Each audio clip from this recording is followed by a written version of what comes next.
విజయనగరం పట్టణంలో వైఎస్ఆర్ జయంతి ఉత్సవాలు ఘనంగా నిర్వహించారు.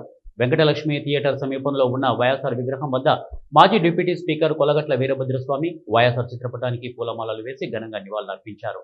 వైఎస్ఆర్ పేదల పక్షపాతి అని, పేదల ఆరోగ్యం కోసం ఆలోచించి పథకాన్ని ప్రవేశపెట్టిన మహా వ్యక్తి వైఎస్ఆర్ అని కొనియాడారు. ఈ కార్యక్రమంలో వైఎస్ఆర్సీపీ కార్పొరేటర్స్, జిల్లా నాయకులు, కార్యకర్తలు తదితరులు పాల్గొన్నారు. ముఖ్యమంత్రి గారు కాలం పనిచేశారనే విషయం మనందరికీ తెలుసు.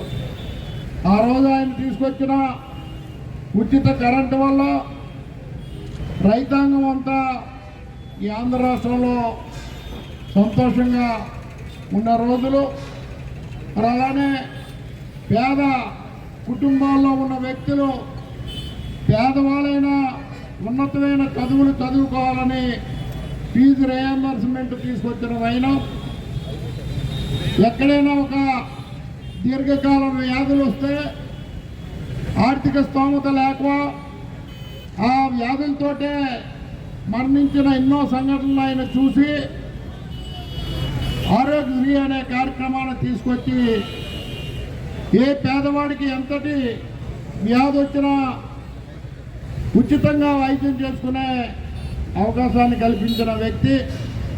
అటువంటి ఎన్నో సంక్షేమ కార్యక్రమాలు చేస్తూ ఉమ్మడి ఆంధ్ర రాష్ట్ర అభివృద్ధి కోసం ఆయన పాటుపడిన విషయాన్ని ఒక మాట మన అందరం మననం చేసుకోవాలి. ఆయన 76వ జయంతి సందర్భంగా మరి విజయనగరంలో ఉన్న వైఎస్ఆర్ కాంగ్రెస్ పార్టీ శ్రేణులు, పార్టీ నాయకత్వం, మహిళా, యువజన, విద్యార్థి, వివిధ అనుబంధ సంఘాల నాయకులు, విజయనగరం పట్టణ మండల పార్టీ నాయకులు, అలాగనే కార్పొరేటర్లు, సర్పంచులు, ఎంపీటీసీలు, ఇతర ప్రజాప్రతినిధులు, వివిధ హోదాల్లో ఉన్న పార్టీ నాయకులు అందరూ విచ్చేసినందుకు మీ అందరికీ కూడా నేను కృతజ్ఞత తెలియజేస్తూ, రానున్న కాలంలో వైఎస్ఆర్